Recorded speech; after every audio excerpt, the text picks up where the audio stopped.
Hello friends, I am Anurag Singh. Welcome to my YouTube channel chemistry by Anurag Singh पर स्वागत करते हैं दोस्त आप सभी के अपने YouTube channel chemistry by Anurag Singh पर। आज हम लोग फिर से एक नए एपिसोड के साथ उपस्थित हुए हैं और आपको इस सभी एपिसोड में मिलने वाला है इलेक्ट्रॉनिक विन्यास के लिए दूसरा नियम। वह कौन सा नियम है? तो वह नियम है अबाव का नियम है। मतलब कि इस एपिसोड में हम लोग देखने वाले हैं अबाव के नियम की सहायता से किसी तत्व का इलेक्ट्रॉनिक विन्यास कैसे करते हैं। और आप सभी को इस पूरे एपिसोड में अबाव का नियम क्लियर होने वाला है और अबाव से रिलेटेड जितनी सारी चीजें हैं, तथ्य हैं, सारी चीजें आपको इसी एक ही एपिसोड में ही मिलेंगे। इसलिए आप सभी से एक अनुरोध है कि यदि वीडियो सेशन पसंद आए तो लाइक, सब्सक्राइब, शेयर करना ना भूलें। साथ ही बेल आइकन को जरूर प्रेस करें ताकि इस चैनल से आने वाले प्रत्येक नए वीडियो आप सभी को हमेशा और नोटिफिकेशन के साथ मिलते रहे। आइए हम लोग शुरुआत करते हैं। सबसे पहले अबाव का नियम। अबाव के नियम की खोज करने वाले वैज्ञानिक कौन थे? तो अबाव के नियम की खोज करने वाले वैज्ञानिक निल्स बोर ही थे। अर्थात बोरबरी के नियम की भी खोज बोर ने ही किया था। अबाव के नियम की भी खोज बोर ने ही किया है। तो फिर इसका नाम अबाव का नियम क्यों पड़ा? तो इसका कारण है क्योंकि बोरबरी ने अपना नियम कोष में इलेक्ट्रॉन को भरने को लेके दिया था, इसलिए उसका नामकरण बोरबरी का नियम पड़ गया। लेकिन जब उन्होंने आधुनिक अवधारणा बनाने का प्रयास किया, मतलब कि कोष में जब उन्हें उपकोष मिल गए, अर्थात क्वांटम संख्या आया, क्वांटम संख्या से जैसे उपकोष की खोज हुआ तुरंत इन्होंने अपने नियम में बदलाव किया। और नियम में बदलाव करके उन्होंने क्या देखा कि इलेक्ट्रॉन जो होता है वो उपकोषों की ऊर्जा के बढ़ते हुए क्रम में प्रवेश करता है, जिसको इंग्लिश में क्या कहते हैं? Increasing order of subshell. और इंक्रीजिंग ऑर्डर ऑफ सबसेल को ही बिल्डिंग अप कहते हैं, रचना करना कहते हैं। और रचना करना जो होता है वो जर्मन वर्ड से लिया गया है और जर्मन वर्ड में रचना करना को क्या कहते हैं? अबाव कहते हैं। इसीलिए इस नियम का नाम क्या पड़ गया? अबाव का नियम। जबकि अबाव कोई वैज्ञानिक नहीं बल्कि यह एक जर्मन शब्द है जिसका अर्थ क्या होता है? बिल्डिंग अप करना होता है। और बिल्डिंग अप का मतलब क्या होता है? रचना करना। प्रश्न आता है किसकी रचना करना?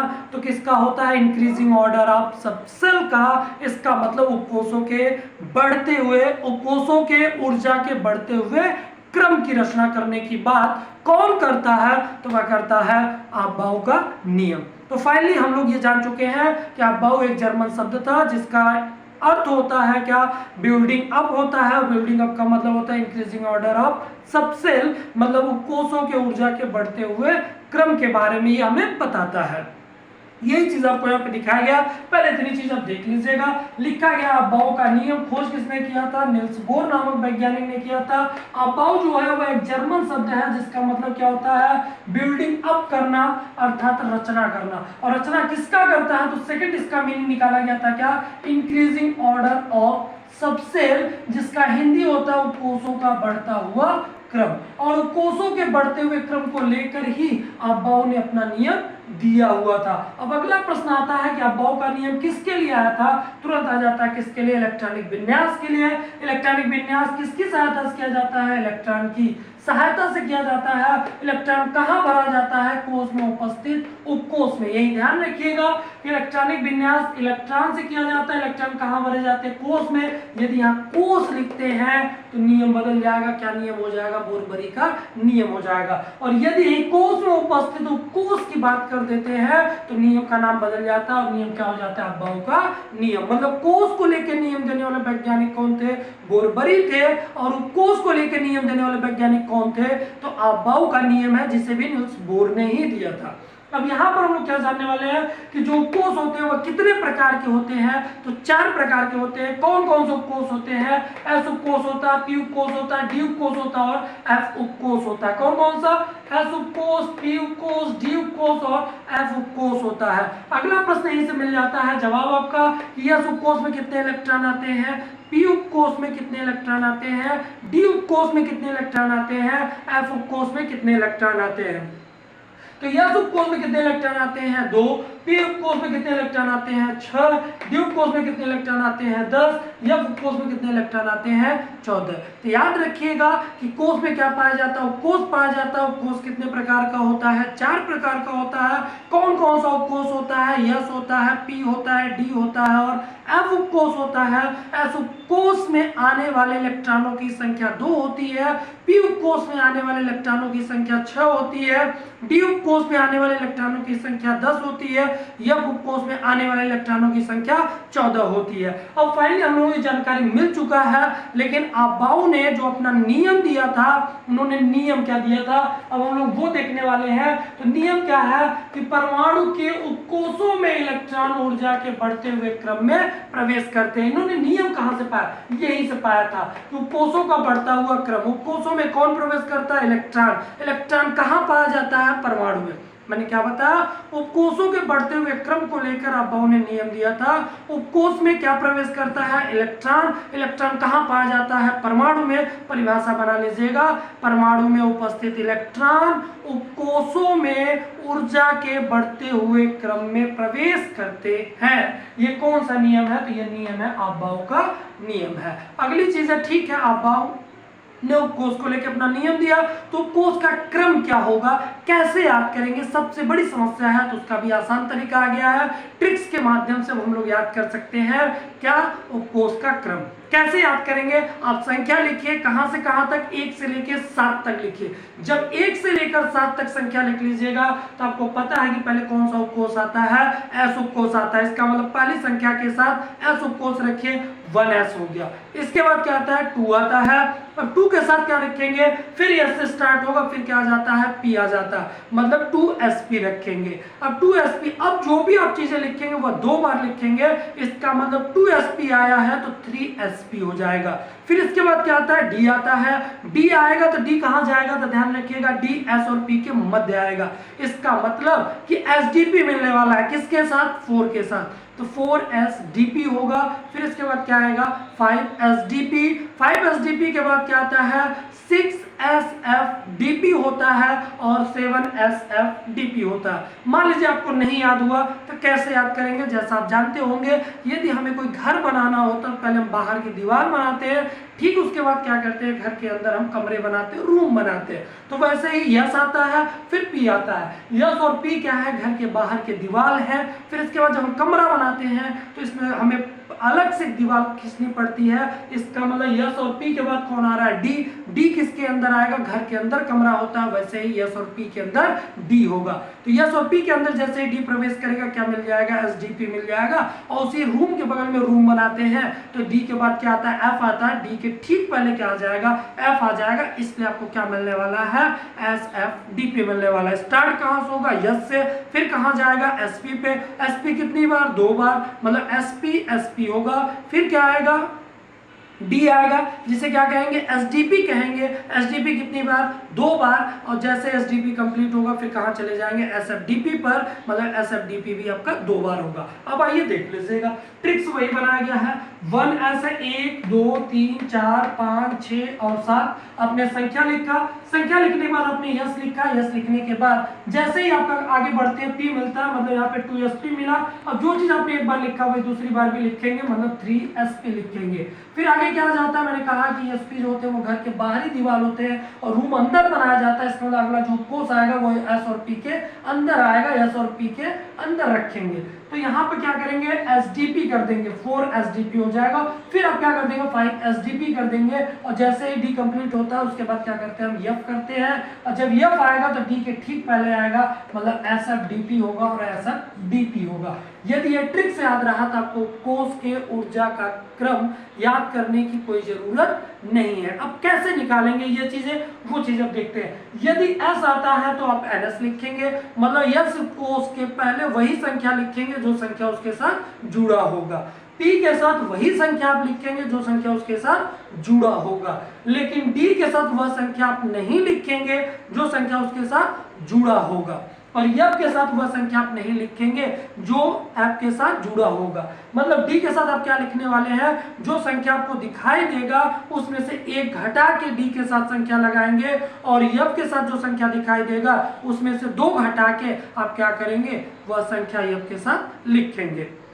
ऐसा क्यों करते हैं, ऐसा क्या कारण है, तो जानते रहिएगा कि S और P उपकोष के केवल एक y कोष पूर्ण होते हैं, जबकि S और P उपकोष के केवल एक y कोष अपूर्ण होते हैं, जबकि D के 2 y कोष अपूर्ण होते हैं और F के 3 y कोष अपूर्ण होते हैं। इसका मतलब कि S और P के इलेक्ट्रॉन y कोष में ही प्रवेश कर जाते हैं, जबकि D के इलेक्ट्रॉन y कोष में नहीं बल्कि एक अंदर वाले कोष में प्रवेश करते हैं। तो y कोष क्या होगा, n होगा, अंदर वाले में जाएंगे n-1 होगा। इसलिए जब D की बात आती है तो n-1 D लिखते हैं। तो D के 2 y कोष अपूर्ण होते हैं क्योंकि D के इलेक्ट्रॉन अंदर वाले कोष में प्रवेश करते हैं, और F 3 y कोष अपूर्ण होते हैं। क्यों, क्योंकि F के इलेक्ट्रॉन 2 अंदर वाले कोष में प्रवेश करते हैं। मतलब बाह्य कोष होगा उसे एक अंदर और छोड़ के उसके अंदर वाले में प्रवेश करता है, क्योंकि अंदर वाले में D आता है तो उससे अंदर जब आप जाएंगे तब F आता है। इसलिए जब F की बात आती है तो n-2 करते हैं। इसीलिए वह चीज लिखा गया, S बराबर ns लिखा गया, P बराबर np लिखा गया, D बराबर n-1 D लिखा गया और F बराबर n-2 F लिखा गया।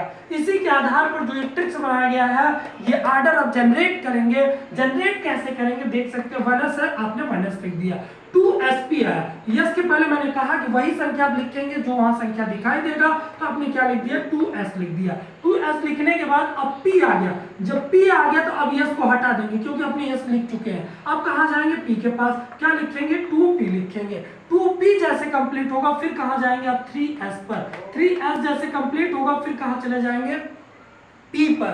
अब P पर जाएंगे, यस हटा देंगे, क्या हो जाएगा, 3P हो जाएगा। फिर आएंगे कहां, 4s पर, 4s जैसे कंप्लीट होगा D के पास जाएंगे। अब D के साथ क्या आएगा, 4 आएगा, जबकि D के साथ क्या करना है, एक घटा के लिखना है। मतलब यहां जैसे पहुंचेंगे यहाँ पे 4D आना चाहिए था, लेकिन एक घट जाएगा, क्या आ जाएगा, 3D आ जाएगा। फिर इसके बाद क्या होगा, 4P होगा, आपने 4P लिख दिया। फिर क्या आएगा, 5 ऐसा आएगा। फिर D है, D में फिर यह संख्या 5 होनी चाहिए थी, लेकिन D के लिए कंडीशन है एक घटा के लिखना है, मतलब आप 4D लिखेंगे। फिर क्या लिखेंगे, 5P लिखेंगे। 5P जैसे कंप्लीट हुआ फिर क्या आ जाएगा, 6s आएगा। F आ गया तो 2 घटा देंगे, 2 घटाएंगे क्या आ जाएगा, 4F आएगा। फिर D आएगा तो 5D आएगा। इसके बाद क्या आएगा, 6P आएगा। 6P के बाद फिर 7s आएगा, 7s के बाद क्या आएगा, F आया। तो फिर आप क्या करेंगे, 2 घटा देंगे। क्यों घटाएंगे, क्योंकि F जब आएगा तो जितना संख्या होगा उसमें से 2 घटा देंगे, तो F के साथ संख्या 7 आता है, 2 घटा देंगे कितना आ जाएगा, 5 आ जाएगा, मतलब 5F आने वाला है। फिर D आएगा, जब D आएगा संख्या क्या होगी, 7 होगी, लेकिन D के लिए कंडीशन है घटा के, मतलब 6D मिलेगा, और लास्ट में फिर क्या मिल जाएगा, 7P मिल जाएगा। अब यही से प्रश्न आता है कि क्या यहाँ पर देखा जाए तो यहाँ ठीक है, 1 था, 2 था, 2 था, यहाँ 3 था, 3 था, यहाँ 4 आ गया, फिर 3 आ गया। कंडीशन हो गया कि ठीक है, एक संख्या आप लिख रहे थे तो 4 कैसे पहले आ गया, 3 कैसे बाद आ गया।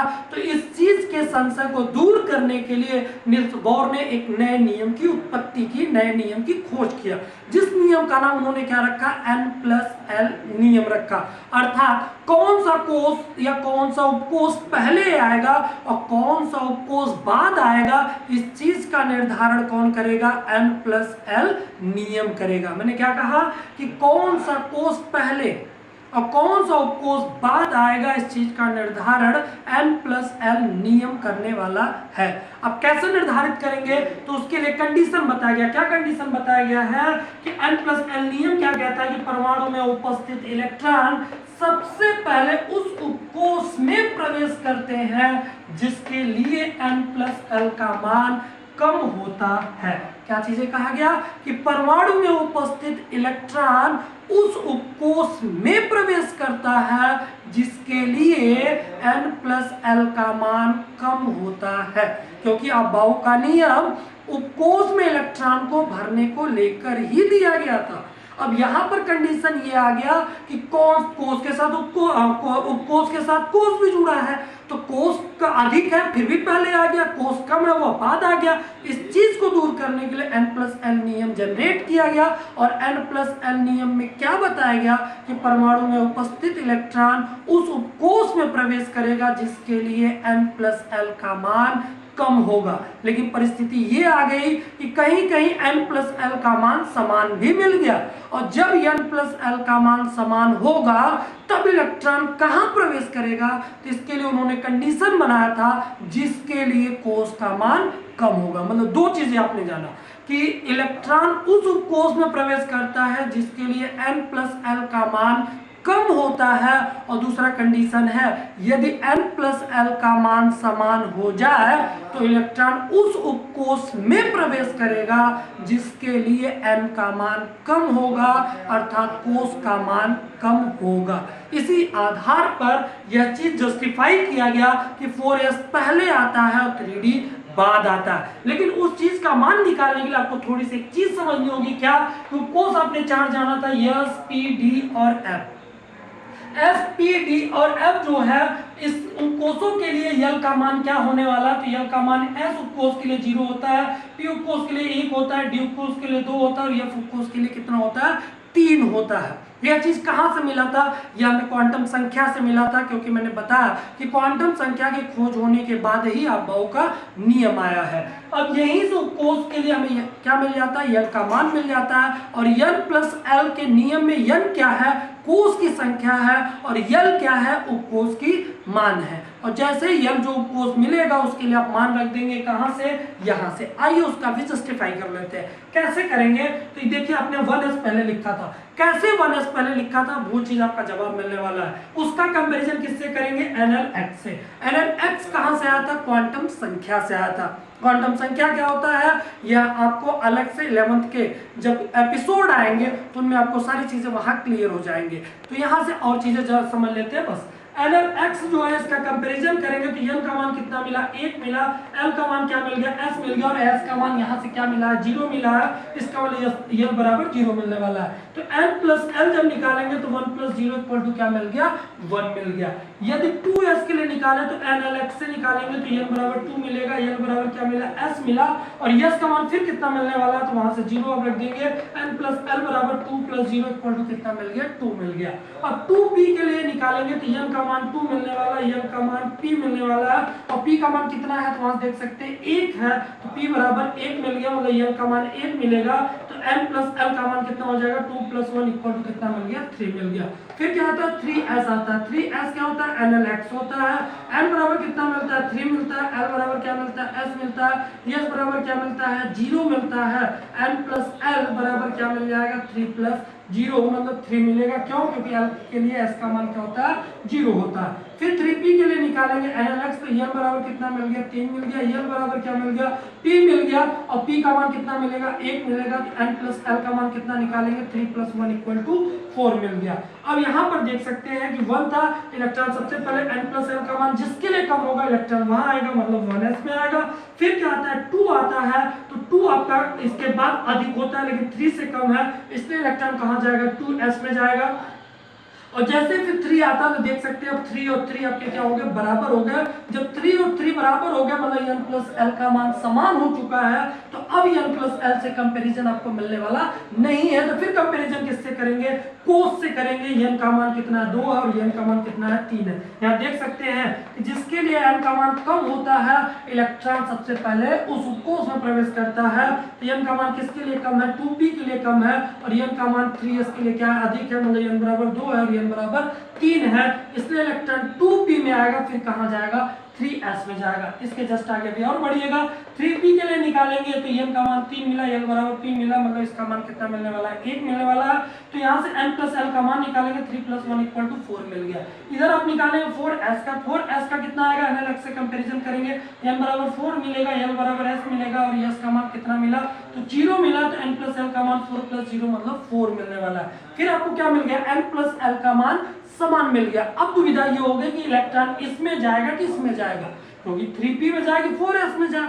अब ये चीज क्लियर करने के लिए n+l निर्धारित नहीं करेगा, बल्कि क्या निर्धारित करेगा, n निर्धारित करेगा, अर्थात जो इनके आगे की संख्या है। तो सबसे छोटी संख्या कौन है, 3 है, इसलिए इलेक्ट्रॉन कहां प्रवेश करेगा, 3p में, फिर कहां प्रवेश करेगा, 4s में। आगे देख सकते हैं 4s के लिए संख्या तो 4 है, 3d के लिए संख्या 3 है, फिर भी इलेक्ट्रॉन 4s में क्यों प्रवेश करता है, क्योंकि 4s के लिए n+l का मान कितना मिलता है, 4 मिलता है। 3d के लिए n+l का मान 5 मिलता है। बताया गया है कि n+l परमाणु में उपस्थित इलेक्ट्रॉन सबसे पहले उस उपकोष में प्रवेश करता है जिसके लिए n+l का मान कम होता है। तो n+l का मान 4s के लिए 4 है, 3d के लिए 5 है, तो सबसे कम आपका 4s का है 3d से, इसलिए इलेक्ट्रॉन कहां प्रवेश कर जाता है, 4s में प्रवेश कर जाता है। इसी आधार पर निल्स बोर ने अफबाओ के नियम में जो कोष का क्रम निर्धारित किया था, इसी आधार पर ये कोष का क्रम निर्धारित किया गया था। अगर अब इलेक्ट्रॉनिक विन्यास करना होगा तो आपको अफबाओ के नियम के अनुसार इसी क्रम के आधार पर आप इलेक्ट्रॉनिक विन्यास करेंगे। और यदि आप चाहें तो जो ये s में 2, p में 6, d में 10 और f में 14, जहां यस आपका 2 दिख रहा, यस दिख रहा वहां 2 भरिएगा, p जहां दिख रहा वहां 6 भरिएगा, d जहां दिख रहा वहां 10 भरिएगा और f जहां दिख रहा वहां 14 भरिएगा और भर के गिन लीजिएगा। पूरे 118वें तत्व के क्या हो जाएंगे, इलेक्ट्रॉनिक विन्यास हो जाएंगे। तो इस आधार पर हम लोग क्या करते हैं, इलेक्ट्रॉनिक विन्यास करते हैं, जो कि किसके अनुसार था, अफबाओ के नियम के अनुसार था। तो आज के वीडियो में आपको इतना ही। यदि वीडियो सेशन पसंद आया तो लाइक, सब्सक्राइब, शेयर करना ना भूलें और यदि चैनल पर नए हो तो चैनल को जरूर सब्सक्राइब करें, साथ ही साथ बेल आइकन को जरूर प्रेस करें ताकि इस चैनल से आने वाले प्रत्येक नए वीडियो, नए नोटिफिकेशन आपको तुरंत मिलते रहें। Thank you so much.